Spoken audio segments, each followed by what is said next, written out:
So in this video, I demonstrate how to get a train in Japan, while especially getting a train without understanding Japanese language, which train you should take.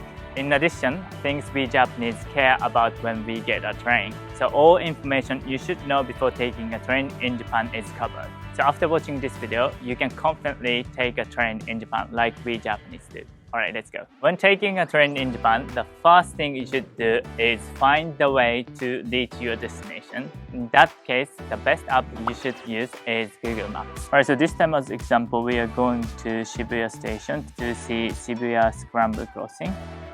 Alright, so here is the tip number 1. It's a good idea to put your final destination instead of just the station name. Well, it's because it shows your nearest entrance and exit later. While in a big station, there are many exits which leads you to get lost. Alright, so as you can see, there are many options. There are many lines in Tokyo, so you don't know which one you should take. Okay, here is the tip number 2. If there is only a small difference in time and cost, choosing a route with as few changes as possible is a good idea, because changing a train is a bit challenging at some big stations. Alright, after you decide the route, check and remember the gate name and the name of the line. Here's a tip number 3. In Tokyo, almost all stations have both the name of the line and the number, such as KO4 like this. So if you remember the number of the station you will board at and the station you will get off at, you should be fine without remembering the station names in Japanese. Alright, so let's head to the station. The route this time is getting the train from Sasazuka Station, changing trains at Shinjuku Station, and heading to Shibuya Station to see Shibuya Scramble Crossing. Alright, now we are in front of the ticket gate. Let's buy a ticket if you need one. There are two main ways to pay for train rides in Japan: an IC card and paper ticket. Alright, so here is tip number 4. When you arrive in Japan, purchase an IC card, Suica, or Passmo at the airport or station. They are different cards, but the function is the same. It's way more convenient than buying a paper ticket every time. If you need an IC card, go to a ticket machine, press the purchase, Suica, and top up balance. Then you can get it. The ticket machines have several language options, so you can easily buy them. As of November 2023, when this video is being recorded, it is currently not possible to purchase IC cards due to a semiconductor shortage. However, if they become available again, be sure to purchase them at the airport. Of course, you can also buy them at any station in Tokyo. If you need a paper ticket, first look for your destination on the large route map above the ticket vending machines. The number next to the destination is the fare for your ride. Turn to one of the machines and choose the number equal to your fare to confirm it changes color. Insert money, and then you will receive the ticket and the change. Most ticket vending machines accept all Japanese bills and coins, but some don't accept large bills like 5,000 yen and 10,000 yen. There are stations where the route map at the ticket vending machines is not displayed in English. In that case, if you need assistance or have any other inquiries, press the call button on the ticket vending machine, and the ticket master will show up to help you. Alright, so now you have a ticket or an IC card, so let's head to the ticket gate. If you have a rail pass such as a JR Rail Pass, you should go to the gate where the station staff is standing. Japanese ticket gates are not significantly different from those in your country. To pass through with an IC card, touch it to the card reader. Some gates may be one way, so make sure the card touch point is lit up in blue. If you are using a paper ticket, there will be a slot to insert it, so be sure not to forget to take it after passing through. If you ever get stuck or have trouble at the gate, there is usually a station attendant's office nearby. Head there and explain that you can't get through the gate. They will help you.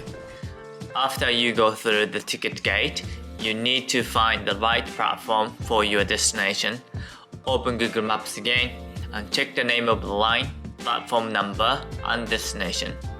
You can also check through the electronic signboard near the ticket gate that displays your train's platform number. Most stations have escalators to get to the platforms. Okay, here is tip number 5. In Tokyo, it is considered a good etiquette to stand on the left side and leave the right side open for those who want to walk. On the other hand, when you go to the western part of Japan like Kyoto or Osaka, it's the opposite. If you are not sure, it's a good idea to follow the people in front of you. Well, actually, we found a sign saying not to walk on the escalator, so please do not do so unless you have a special reason. When you arrive at the platform, look at the signboard above you to confirm that the platform, final destination, and the departure time match with what Google Maps shows. Alright, so here's tip number 6. One important thing you should know is there are several types of trains in Japan, which are local, express, limited express, rapid. Express, limited express, and rapid skip several stations, so even if a train's destination is the same as what Google Maps shows, it doesn't necessarily mean that the train will stop at your destination. So please make sure that the name of line, the departure time, the platform number, and the destination on Google Maps every time. Then you can avoid taking the wrong train. While waiting for your train to arrive, make sure you do the same as other people, forming 2 lines and waiting in one of them. Check the information on the ground indicating which train will stop, where, and how to line up. Regardless of the time of the day, the front and end cars of the train are relatively less crowded. When the train arrives, always wait for passengers to get off the train first before boarding. If there are people behind you waiting to board, try to move toward the center of the car once you have entered. In many cases, the seats at the end of many train cars are priority seats. If they are not occupied, it is generally okay to sit in them. But however, many Japanese people may be too shy to ask you to vacate the seat, so it's best not to use them unless you really need them. Alright, so here's tip number 7. Well, as you can see, Tokyo trains are relatively open even during midday hours. However, it's important to note that during the morning rush hour from 7 o'clock to 9:30 and the evening rush hour from 6 o'clock to 8 o'clock, trains can be extremely crowded. I recommend avoiding traveling during these peak hours whenever possible. While also trains in Tokyo do not run 24 hours a day, the last train is usually around 1 o'clock.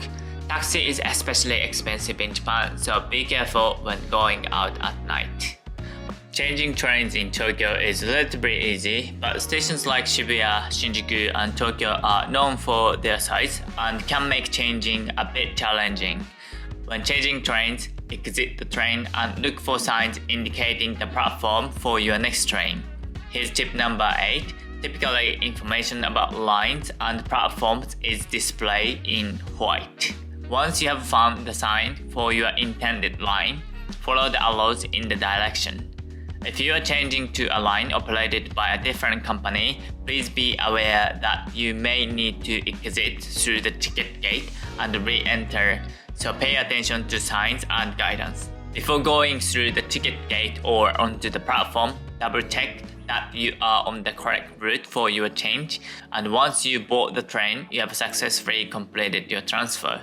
In Japan, the train is a public place, so everyone needs to be considerate of each other to make sure everyone is comfortable. So you shouldn't do things such as eating, talking on the phone, making loud noises, and wearing a large backpack on your back when it's crowded. Japanese people hold it in front when the train is crowded. As cities in Japan are densely populated, it is important to refrain from actions that may disturb others, even if they are not implicitly mentioned. When your train arrives at your destination, exit the train, but before doing so, check the exit on Google Maps. This is why I initially said to enter your final destination rather than the station name, because Google Maps shows us the best exit to reach the final destination. But in this case, the exit is marked as Hachiko exit, so first look for the sign that mentions Hachiko exit. Alright, so here is final tip number 9. Exit signs are often yellow, so keep an eye out for yellow signs. In Tokyo, moving to a different exit can be challenging if you leave the station from the wrong one. Therefore, if you have a specific destination in mind, always check the exit in advance. Alright, so finally we arrive at Shibuya Station. Let's see Shibuya Scramble Crossing.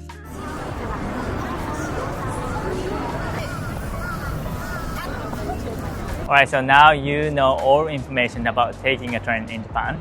If you feel a bit daunting, don't worry about that. After you take it several times, you will be able to take it as local. If you need more tips about traveling to Japan, please also watch this video, which will also help you to travel to Japan comfortably. Alright, so thank you so much for watching. See you soon. Bye.